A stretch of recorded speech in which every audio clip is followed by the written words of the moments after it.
In addition to measuring risk with historical data, we can also measure risk with scenario analysis. Scenario analysis is an approach for assessing risk that uses several possible alternative outcomes or scenarios to obtain a sense of the variability among returns.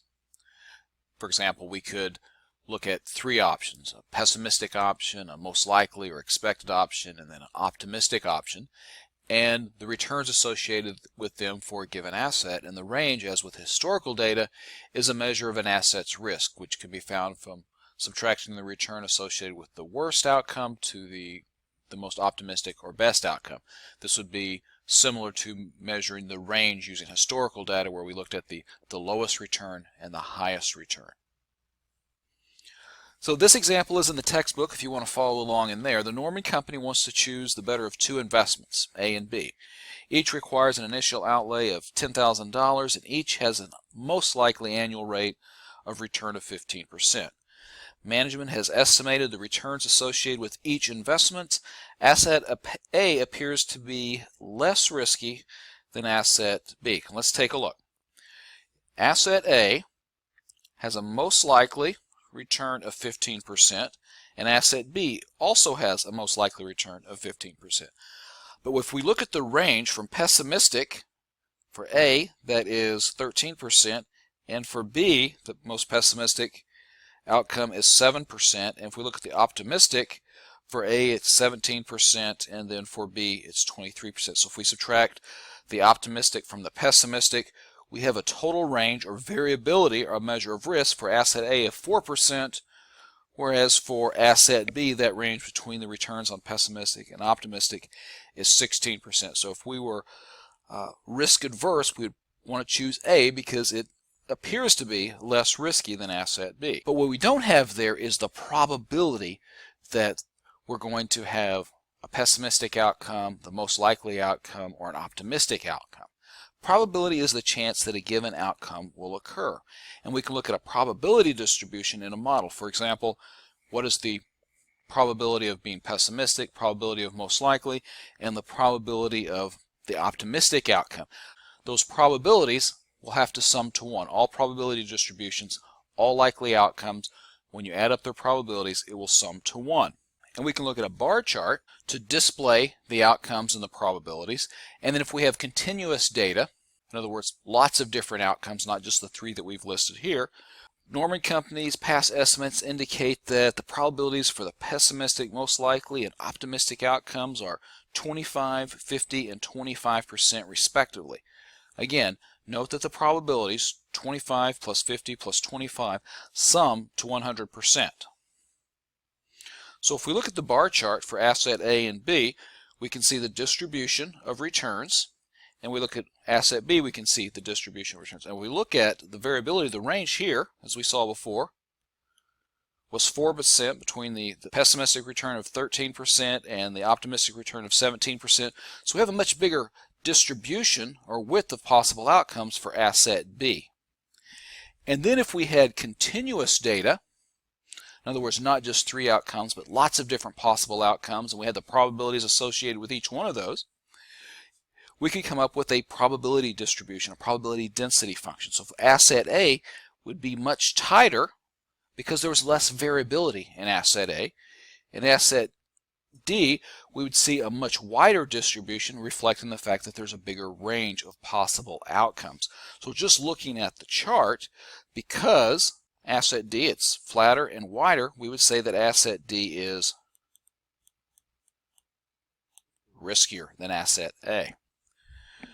And we can measure standard deviation when we have a probability distribution in very much the same way as we measured standard deviation when we had historical returns.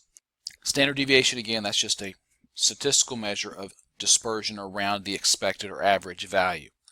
So to calculate the standard deviation, whether we're talking historical data or here, when we're talking using scenario analysis, the first step is always to calculate the expected or the average return. When we have historical data, we can say we calculated the average return. With scenario analysis, we have events that haven't not yet occurred, so we don't typically use the word average return, we use the term expected return. And it's the average return that an investment is expected to produce over time. So we can see here that the expected return is just a weighted average return. So we have for each return, we have the probability of that return occurring, and then we add them up. So if we look at the expected returns for asset A and B, again, we have the pessimistic, most likely, and optimistic cases, and then we have the returns. So for asset A, we would take the pessimistic probability of 0.25, multiply that by 13% to come up with our weighted value of 3.25%. We would repeat that process for the most likely and optimistic cases, add the three together, 3.25 plus 7.5 plus 4.25, and come up with an expected return of 15%. And then we repeat that same process for asset B. To calculate the standard deviation, once we have the expected return, the R bar here, then we could calculate the standard deviation by adding up the dispersions and multiplying each dispersion squared by its probability of it occurring. It's a whole lot easier just to work one by example than try to explain that formula. So let's take a look for asset A. We have the three different outcomes: the pessimistic, the most likely, and the optimistic. And we have the probabilities associated with those three as well. For asset A and pessimistic, we expect to have a 13% return. Our overall average return is 15%. We take the difference, 13 minus 15, that's a negative 2. We square that, so negative 2 squared is 4%. Multiply that 4% by our probability, and then we have the weighted value of 1%. And then for the most likely outcome, where the return is 15%, well, our average return was 15% as well. So our dispersion is 0, dispersion squared is 0, so our weighted value would also be 0. And then finally for the optimistic case, where our return was 17%, we subtract that from our overall expected return of 15%.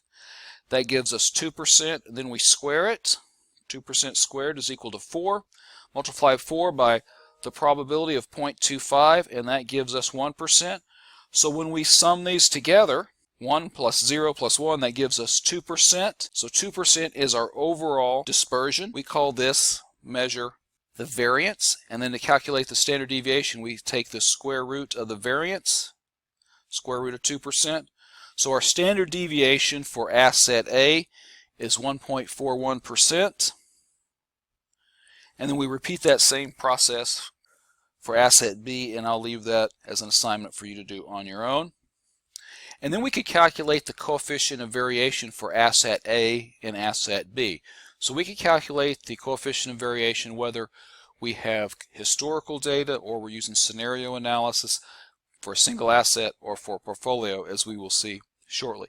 So the coefficient of variation, again, is a measure of risk per unit of return, and we would like to take on the least amount of risk possible for a given level of return. So for the coefficient of variation, if we had to choose between asset A and asset B, we can only invest in one of them.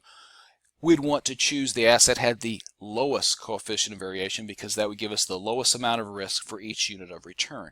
So the coefficient of variation for A, standard deviation, 1.41% divided by its expected return of 15%, has a coefficient of variation of 0.094. The CV for B is 0.377. Since the lower CVA is the better asset, it gives us a better risk-return trade-off. If we only could choose one asset, we would choose asset A.